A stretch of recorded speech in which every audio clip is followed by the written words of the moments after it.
The Quran, Hadiths, and Mohammedan scholars denigrate, insult, and attack both the followers of Moses and of Jesus in no uncertain terms, in very clear Quranic Arabic verses. Why is there so much anger and hatred towards them? Let us first begin with a fact that escapes the intellect of both the followers of Muhammad and their apologists, that it was Muhammad who was the first to attack, insult, and denigrate the religion of his own tribe and that of all of Arabia, because they did not believe his claim to be the messenger of Allah. It should be obvious that had he not done so, no one would have gone against him. Secondly, it is imperative that our listeners, both so-called believers and unbelievers, should also know that Muhammad's polemic against his pagan tribe of Quraysh was not because they did not know who or what Allah was, which of course they knew, even centuries before Muhammad, but because they associated other gods and goddesses with him. Thirdly, what conveniently escapes their intellect also is another fact that we witness almost every day in the news media of what would happen to any person in any Muhammadan Muslim country who would attack, insult, or denigrate Muhammad, Allah, or Islam. His slaughter would be instantaneous. The Quraysh, on the other hand, showed mercy to Muhammad, for which he paid them back with terror and death. The hadiths tell us about the unstinting support that Muhammad and his followers received from the Abyssinian Christians at the very and crucial beginnings of his perceived mission. They also relate how intimately involved Muhammad was with Christian encounters and influences, from the monk Bahira to Waraka bin Nawfal, his wife's Khadija's uncle, etc.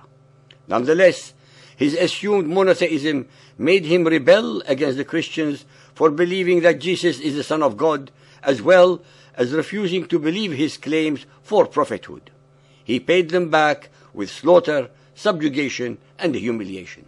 According to the hadiths, Muhammad's encounters with the Judaized Arabs, who were actually pagan Arabs who had converted without coercion to the religion of the Jews, started when he ran away to Medina in 622 AD to escape his alleged persecution at the hands of his own Quraysh tribe.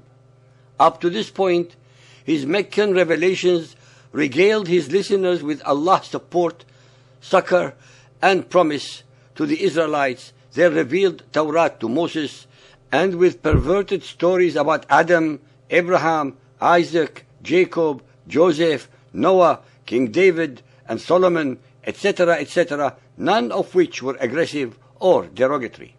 All this changed after spending the first 16 to 18 months in Medina. The Medina harbored 3 Judaized Arabian tribes, the Bani Nadir, Bani Qurayza, and Bani Qaynuqa, as well as 2 pagan ones, the Aus and Khazraj, who came originally from the Yemen. These 5 tribes were associated with each other by blood alliances, as well as warring against each other, with the Judaized tribes divided in alliances between them. Being pagans, they had neither animosity nor fear of the Judaized Arabs, since the major differences were not racial or cultural, but religious and economic. The Judaized Arabs were in agriculture, manufacturing, and trading, and were generally much more literate and learned than the pagans. Because the Aus and Khazraj were intimately associated with the traditions of the Jews, and had learned from them about their expected Messiah, they were hence very susceptible to Muhammad's self-declared assertions that he was the Arabian promised prophet. Hence, when they gave their unquestioning support to Muhammad, he migrated to Medina to be under their protection. Muhammad tried his best at first to ingratiate himself with the Judaized Arabs so that they would believe in him and declare him a prophet of Allah. He went so far as to fast on their Yom Kippur day, which fell on the 10th of Muharram of the pagan Arabian calendar, subsequently called Ashura, and instructed his followers to do the same. Furthermore, he oriented his face in prayers, called the Qibla, towards Al-Sham, Jerusalem, in emulation of the Jews. He incorporated several of the biblical, judicial, and moral commandments with modifications in his Quran. All his efforts failed totally in having the Judaized Arabs believe in him or his Quran, especially since the latter contained many stories and characters that contradicted and or were different from their originals in the Bible. Based upon all these historical errors and discrepancies, they knew that he was neither a messenger of Allah nor of any all-knowing divinity, and refused to change their mind even upon pain of death, which is exactly what Muhammad did to them. They infuriated him by questioning him about his alleged revelations and pointing out their inherent contradictions and inconsistencies.